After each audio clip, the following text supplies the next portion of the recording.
कि एक जी कोई गोली है जादू की वो खाते हैं और वो डांस। और इधर अभी कुछ ऐसा हुआ कि कुछ पार्टीज में लड़कियां लड़के भी पकड़े गए और वो वहां पे भी वो पिल पार्टी और बहुत कुछ सामान। तो ये कोई नई किस्म की बीमारी चल पड़ी है कि कोई डांस वाली उसको गोली बोलते हैं, मुझे याद आ गया। तो आप बेशक आपने इस तरह की नई पार्टीज वगैरह आपको, मगर आपने सुना तो है आपका, इससे सुनती तो होंगी आप क्या है ये बेसिकली, कुछ इस बारे में रोशनी डालें। बेसिक बात पता है क्या है, ये अमीर माँ बाप की जो बिगड़ी हुई औलादें होती है ना, अच्छा, ये उन्होंने एक नया ट्रेंड निकाला है जी, यार दोस्त सारे इकट्ठे होते हैं। अच्छा, इसमें भी पार्टी गर्ल्स होती हैं प्रॉपर, ठीक है, यानी कि कुछ सोशल मीडिया से भी होती हैं, कुछ वैसे होती हैं। अच्छा, अब इनका रेट प्रोस्टिट्यूशन से ज्यादा होता है।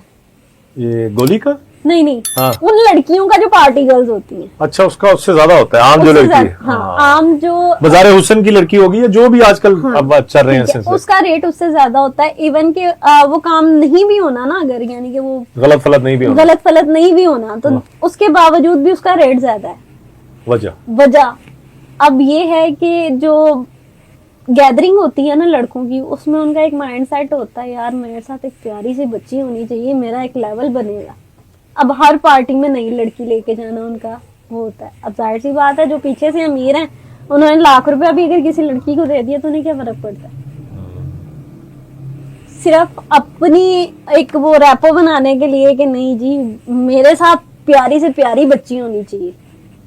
अच्छा, ये भी कोई है कि प्यारी से प्यारी होनी, उसमें इज्जत बनती है। हाँ, उनका माइंडसेट होता है ना ये। वाह। और अगर आपको लगता है कि वही शख्स जो 1 लाख रुपया पार्टी गर्ल को दे रहा है XYZ, अगर कोई मजबूर लड़की आके उसका 10% भी उससे मांगे तो वो दे देगा? नहीं देगा। कभी भी नहीं। यानी कि एक तरफ 1 लाख रुपया एक लड़की को दे रहा है और एक तरफ वही लड़की गरीब है, वो तो बेचारी मजबूरी से आई ना पार्टी जो भी है, तो मेरा नहीं ख्याल कि 10,000 भी उसको देगा, कभी भी नहीं देंगे। अच्छा, इसमें ना सैम मैं बैठा सोच रहा था कि हम तो बात करते हैं ना ये फैशन शोज में लड़कियां गरीब होती जो मजबूरी से निकलती वगैरह वगैरह, ये कुछ अमीर कबीर बिगड़ी हुई आंटियां जो पार्टीज करती, मैं उनको आंटियां कहूंगा ज्यादा, जो 40 से 50 प्लस मैंने ज्यादा नोट किया है। और सॉरी टू से लाहौर में जरा ज्यादा है। ये बैदिया रोड आपका पूरा, मैं इलाका भी मेंशन कर देता हूँ, ये बैदिया रोड बिलखसूस फार्म हाउस है, तो वहां पे पूरे फार्म हाउसेज में ये आंटियां पार्टीज रखती हैं और पता नहीं क्या ऊंट पटांग हरकतें करती। तो क्या ये गुनाहगार नहीं है उतनी कि जितनी वो बेचारी मजबूर लड़की है जिसने अपने माँ बाप का पेट, अपने छोटे बहन भाइयों का पेट भरने के लिए किसी के साथ चलें जी, मैं साफ कहता हूँ कि रात रंगीन की, उसने तो जो गुनाह किया अल्लाह की नजर में, ठीक है जी, वो तो मेरा ख्याल लोग उसको गुनाह कबीरा कहते हैं। और ये जो आंटियां मॉडर्न ऊंट पटांग किस्म की जिनकी कब्र के अंदर लाते हैं, मैं साफ कहूंगा बुढ़ी घोड़ी लाल लगाम जिसे कहते हैं, और वो बड़ी बन ठन के, वो कहते हैं ना पुरानी गाड़ी होती है 1970-80 की, उसकी डेंटिंग पेंटिंग करके। इसमें भी आपको एक मुआशरे की रियलिटी बता दूं, कोई भी इंसान गलत होता है किसी वजह से होता है, चाहे वो अमीर कबीर आंटी भी है। अमीर कबीर आंटी है, बस इस चीज पे आ गई जी बताएं। अमीर कबीर आंटी है, उसकी शादी किसी अमीर बंदे से हुई, ठीक है, वो बंदा बाहर मुंह मार रहा है, वो अपनी बीवी को टाइम ही नहीं दे रहा, तो जाहिर सी बात है उसका भी तो दिल है ना, तो फिर पार्टियों में जाएगी, तो जाहिर सी बात है वो अपनी एक गैदरिंग बनाएगी, तो जाहिर सी बात है वो अपना टाइम उधर पास करेगी, उसने भी तो अपना दिल हल्का करना है ना। मैं आप बिल्कुल ठीक कह रही, बट मुझे ये बताएं कि वो लड़की जो एक मजबूर है, जो नाइट कुछ भी किया यार उसने अपने उनका पेट भरने के लिए, बहन भाइयों का, माँ बाप का, उसी को क्यों ज्यादा बदनाम कहा जाता? आंटियों की तो उल्टा इज्जत करते हैं, वो कहते हैं अमीर गाड़ी है उसके पास, उधर पैसा नहीं है ना, सिंपल। तो फिर इज्जत तो पैसे की हुई ना, इंसान की इज्जत नहीं है, इंसान की इज्जत नहीं है, पैसे की इज्जत है, और उसी को गलत कहा जाएगा। हालांकि मैं ये समझता हूँ फ्रेंड्स के बराबर के, बिल्कुल आप बताएं, चलें आप सारे समझदार हैं, कितना किसमें फर्क है। वो भी अपना वो पैसे, वो बेचारी जिस्म बेच रही है, मैं तो कहता हूँ कि वो बल्कि उसका गुनाह कम है।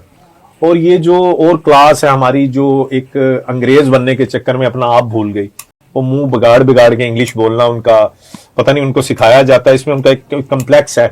मुझे बताएं, मैं आपसे क्वेश्चन करता हूं कि मैं पाकिस्तानी हूं, मेरी जुबान उर्दू है, तो मैं अपनी उर्दू जुबान को प्रेफर क्यों नहीं? मैंने देखा है कि हम अपने बच्चों को भी इंग्लिश आगे, इंग्लिश का दौर है भाई, इंग्लिश फिर उसको घर बुलवाओ ना, आप उसको वो स्कूल इंस्टीट्यूट में सॉरी बुलवाओ, आप कहीं पे भी इंग्लिश मुंह बिगाड़ के और उसी तरह के ड्रेसेस पहन के, किस चीज का कम्प्लेक्स है आपको? अपनी उर्दू जुबान को प्रमोट क्यों नहीं करते? अच्छा सैम, आप इन्हें बड़ी अच्छी बात की, तो मेरा सवाल का आपने जवाब नहीं दिया। मैंने आपसे कहा था कि वो आंटी जो एक अमीर पार्टी गर्ल है, जो अपनी अय्याशी के लिए जा रही है, और वो लड़की जो अपने भाई बहनों का पेट पालने के लिए बहालत मजबूरी गुनाह कर रही है, जना कर रही है, किसी के साथ रात गुजार रही है, देखिए कौन ज्यादा बड़ा गुनहगार है? मुझे ये बताएं आपकी नजर में। देखिए मतलब बात पता है क्या है, जिना जिना ही है, चाहे वो मजबूरी में किया जाए चाहे वो शौक से किया जाए।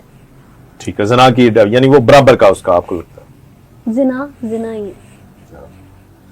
तो वो आंटियां जो हैं वो अपना आप मेरी इस बात से एग्री करती हैं जो मैंने कहा कि इस तरह की पार्टीज जो हैं ये जो पोश एरियाज में हो रही हैं ज्यादा, इसमें, और आपको पता है कि इसमें ड्रग्स इंतहाई वाफर मिकदार में दी जा रही है, जिसमें बिल्कुल आइस का ऐसे ही है। नशा और ये सारी चीजें उसमें करवाई जाती हैं लड़कियों को।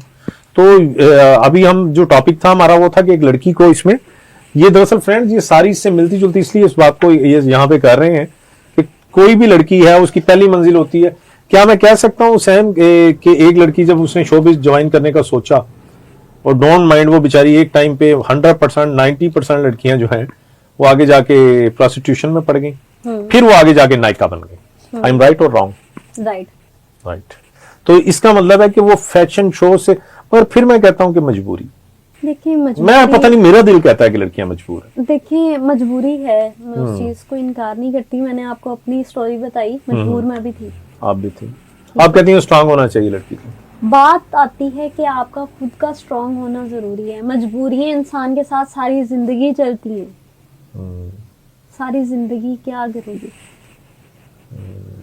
ये जो होती है ना प्रोस्टिट्यूशन में, आप चले भी गए हो, आपकी एक लिमिट तक जिंदगी है। ठीक है, आपको इसमें जाके बीमारियां भी लगेंगी, उसके अलावा मैक्सिमम 30 तक आप चले जाओगे इस चीज में। उसके बाद फिर क्या दलाल बनोगी? फिर आगे बच्चियां चलाओगी? क्या जिंदगी है? बड़ी प्यारी बात की है, बहुत खूबसूरत बात।